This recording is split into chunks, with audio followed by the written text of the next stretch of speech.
Good morning, good afternoon, good evening. Welcome to BWTM Sports.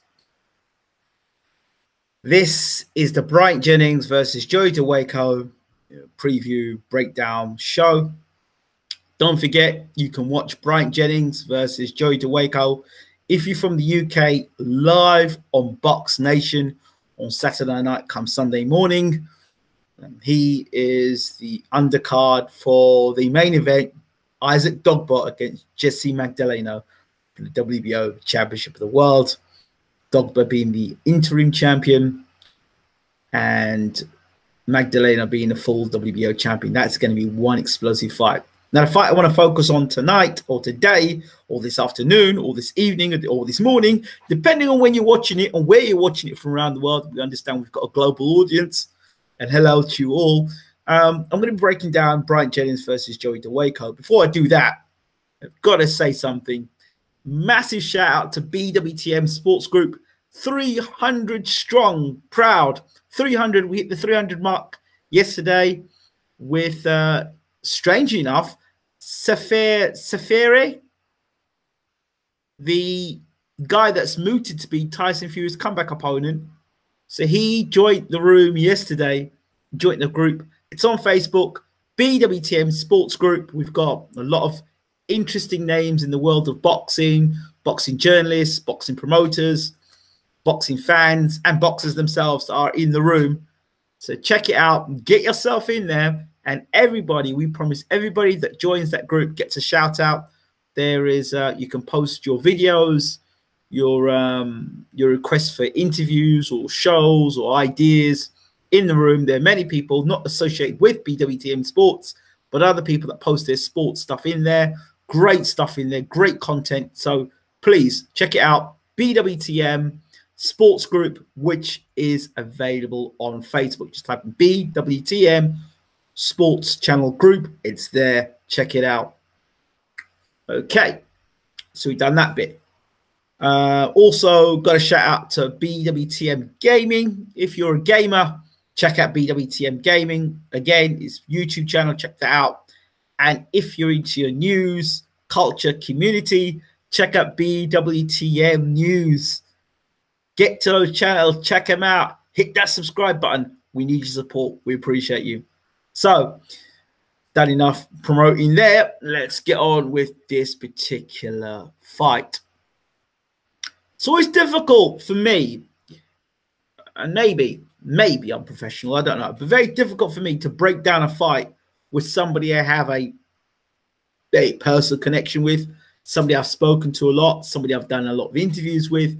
You always, whether you like it or not, you get attached to that individual, or there's a connection there because you're always talking to that person, getting to know a little bit more about them, and they share information with you that may not be on the record, that you may not hear.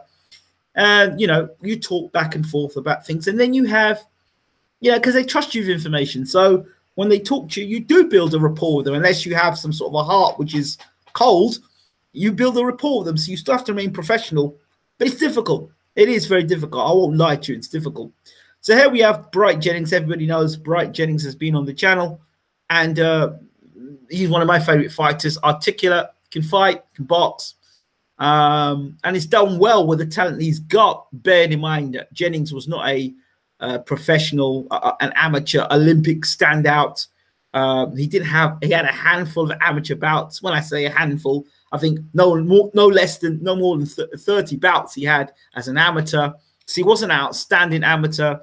Jennings also, he did play professional American football, so that's where he kind of came from. Jennings, and I just love what he's done with his career, the way he's been able to turn from amateur to pro, to get to where he's got in his career, and he's done well with it. The fight against Klitschko, I think, came a little too soon in his career. He needed a little bit more experience fighting the bigger guys, long reach and experience. Never fought anyone like Klitschko, no excuses. But he went in there and he did really well against Klitschko. And I thought that he could have beaten Klitschko. I really did. I backed him really highly to beat Klitschko that night. But, experience is one thing. And he got invaluable experience from that fight. And as for Luis Ortiz's fight, there still are question marks about that fight. Bryant Jennings has come out quite vocally on the channel and talks about Luis Ortiz. Wasn't he on the substance? You know, and Ortiz's career, there's always been question marks about that, and question marks for whether he was tested for that particular fight. And Jennings is still, I don't know, he looks back at that fight, he learned a lot from it, but of course there are question marks there. He also said that he said he had the time to prepare, but he just, in my opinion, shouldn't have been coming back after a Klitschko loss, going straight into Luis Ortiz. But it shows you the mentality of a guy like Bryant Jennings. But no doubt he's back now. He's had a few fights. We talked about in our interview about contracts. He was contracted actually with what's his name, Jay-Z. He was with Jay-Z for a short space of time. During the time he was actually in the Klitschko fight for a short space of time, I think he went in and out of contract with the Klitschko. He was with Gary Shaw as well.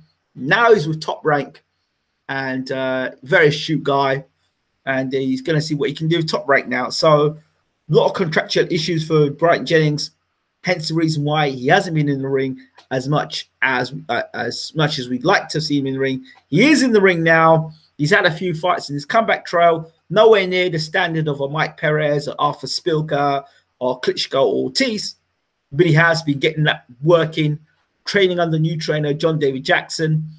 And from what I understand, he's been working with a little bit with Coach Anthony, the trainer of Eddie Chambers. So Eddie Chambers and Bryant Jennings have been sparring. And if you didn't get the intel on this, Jennings was also sparring with David Haye before Haye fought Bellew for the first fight. But then Jennings couldn't speak too much about a sparring session with David Haye because, well, he was contracted not to talk about it. But you just have to read between the lines with what Jennings wasn't saying as opposed to what he was saying in that interview with Bryant Jennings. So, as much as say, let's break this fight down. Joey Dawejko, I like him, good fighter. Both guys are from Philly.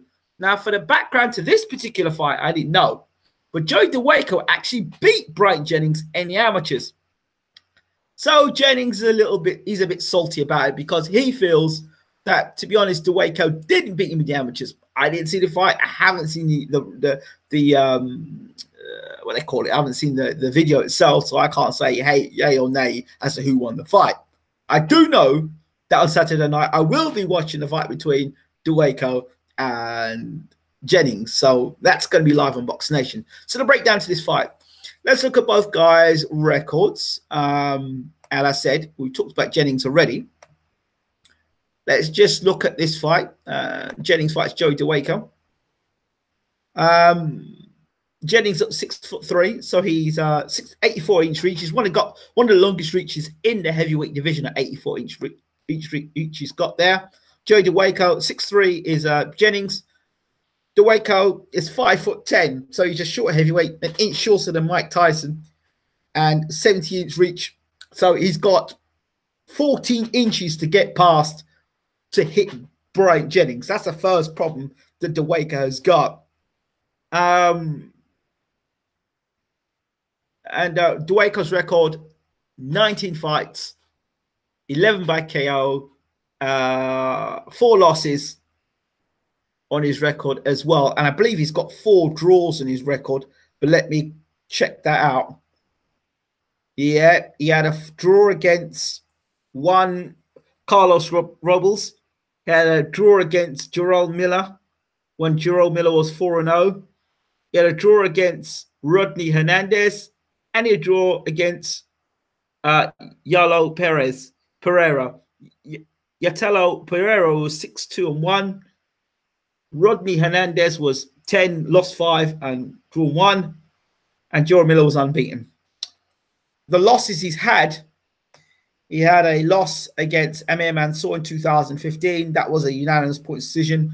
We'll state that fight. Amir Mansour lost an incredible amount of weight, but he didn't actually lose that weight. Like the commentator was saying, Amir Mansour was sick in that before that fight. Again, if you want the evidence to that, go back and listen to the interview that Amir Mansour said.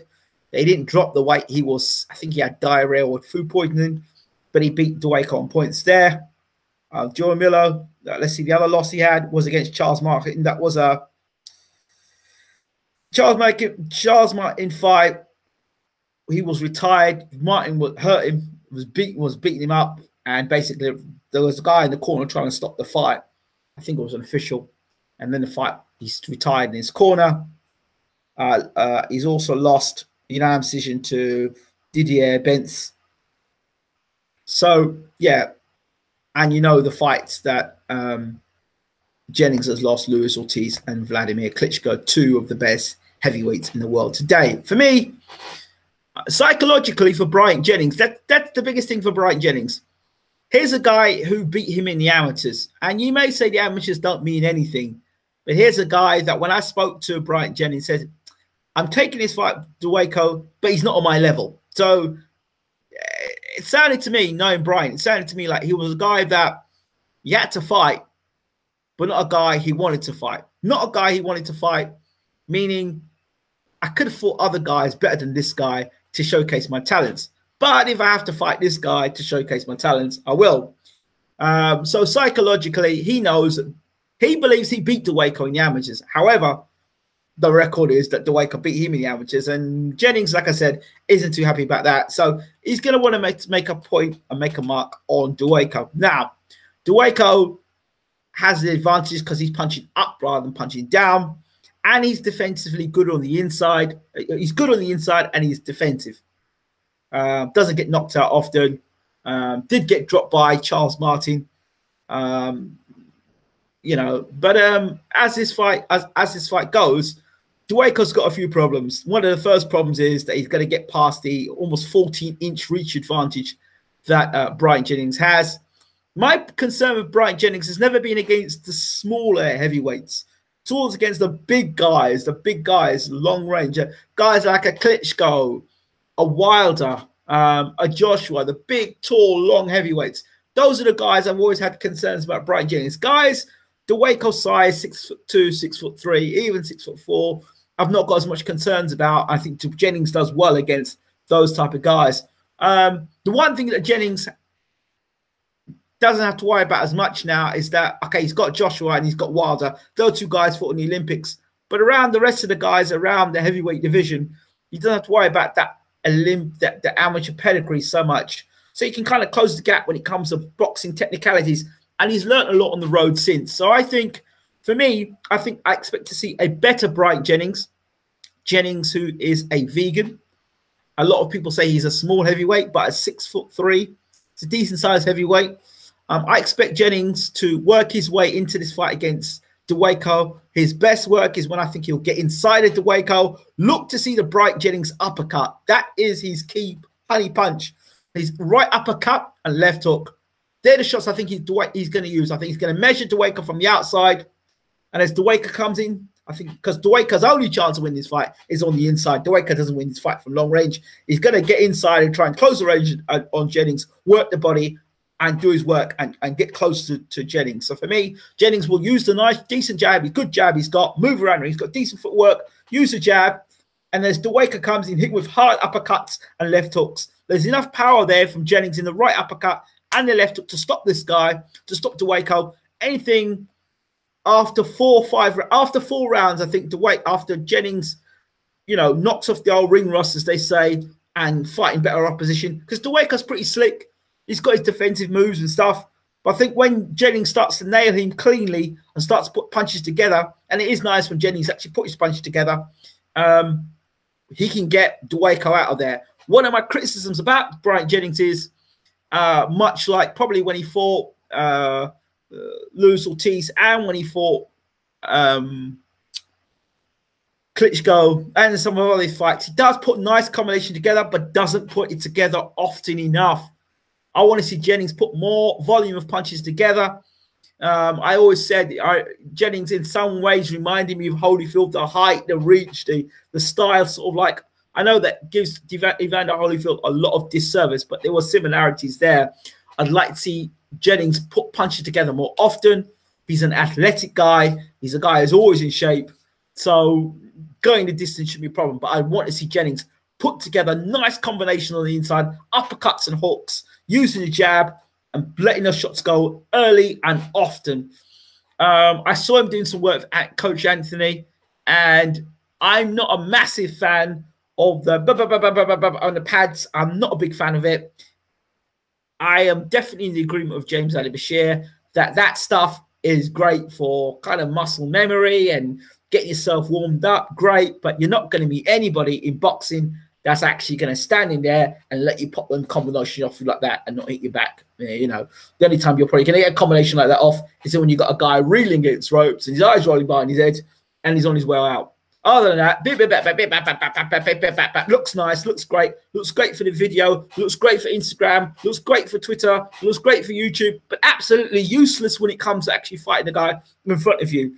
So I hope that in all that Jennings has been doing, all this with Coach Anthony, he's actually gone and worked with the fundamentals and actually did some solid combination work, putting shots together. And he's been working with Eddie Chambers. And if Eddie Chambers is as slippery as they come in Philadelphia, very slick, very slippery, Eddie Chambers. I'd like to know if Eddie Chambers come back at heavyweight or cruiserweight. If he's coming back at heavyweight, that'd be good for Jennings and good work. It's good work for Jennings anyway. So again, massive shout out to the Philly and Philadelphia boxing. Massive shout out to Phil, Fred Jenkins, and shout out to Elite Class and all the Philly fighters. Jesse Hart and all the other Philly fighters. Shout to Philadelphia. Keep representing, keep doing your thing. Great boxers come out of Philadelphia. So yeah, even Rocky came out of Philadelphia. I don't know why I said that, but yeah. Anyway, shout out to those guys. Wishing Bryant Jennings all the best, and of course Joey Dawejko. If he does win this fight, Joey Dawejko. Oh, it does put him in a good position. It certainly does. For Bryant Jennings, there'll be a lot of head scratching as to where he goes if he gets beat by Joey Dawejko. It's a fight I expect Jennings to win, Jennings to look good in, and Jennings to win by KO. I don't expect this fight to go to points. I expect Jennings to stop Dawejko. Probably without even the Jeffries interaction, I can see Dawejko going down and not getting up. Those are my thoughts on that. Having said that, you know, Dawejko is going to come. It's a big opportunity for him. But again, Jennings by KO inside 5 rounds or less. Let me know what you think and who you think wins this fight and why. Have I got it wrong about Joey Dawejko? Has he got the skills to beat Bryant Jennings? And for me, I still think Bryant Jennings stands a very good chance to become a heavyweight champion of the world. You go, what? I say, yeah, he does. Because the heavyweight division, it's not about really how good you are. It's about how good you can maneuver yourself into position and be in the right place at the right time. And that WBA title is still out there. The regular title is still out there. And we also have to understand this Wilder and Joshua, and of course Tyson Fury floating around, of course, the big guys. But one punch can change the heavyweight division and the course of the heavyweight division. So if any of those two champions were to get beat by guys that weren't as good and got through, i.e. Lennox Lewis got beat by Oliver McCall and Hassan Rahman, so it can happen. The heavyweight division is probably one of the most unpredictable divisions in the heavyweight division. And Bryant Jennings, I believe, is going to be one of those guys that will get in through a back door and get an opportunity. Astute guy and Top Rank will manage maneuvering right with James Prince as his manager, will maneuver him in the right positions to get him a world title shot. And I believe he will become a heavyweight champion of the world. I really do believe that about it, Bryant Jennings. But I think it's time and it's a chess game. I really do believe that. He's had lots of experience. He's fought top quality opposition. And I think he's definitely my top 10 in the heavyweights. And I would say he's above, I'd say he's in the top 6 for me. So there's some guys in the top 10 I believe he beats. I'm not mentioning names here, but there are guys I think he beats that are higher rated than him at the moment that he actually beats and is better than. So there's always that opportunity. And of course, Jennings has already been knocked out and he's already been beaten. So he's more likely to be given the opportunity to fight for a world title, because when you're unbeaten, people are less likely to engage with you. But when you are beaten, people think there's more of a chance because you've been beaten once. there's a blueprint of beating you again. So I think that's another way that Jennings will probably get himself in there. A good performance against Joey Dawejko on TV was going to do well for Bryant Jennings, and he'll be onward and upward. So those are my thoughts on Dawejko versus Jennings. Don't forget, at the end of this video, you can check out the interview with Bryant Jennings, who explains the whole thing about his contract, his thoughts on Dillian Whyte, the heavyweight division, where he fits, his relationship with Top Rank, his relationship with Jay-Z when he was with Jay-Z, the Klitschko fight, the Ortiz fight, and also Jennings talking about if he had a TV company, who he would have on air, 5 fighters. Right, I think that's about it for me with regards to the Joey Dawejko, Bryant Jennings breakdown. Good afternoon, good evening, Miss Cortez. Just that's it for Bryant Jennings versus Joey Dawejko. Don't forget to check the video at the end of this video with Bryant Jennings and the rest of the boxing videos. And also don't forget to hit the subscribe button. I'm out of here. Take care.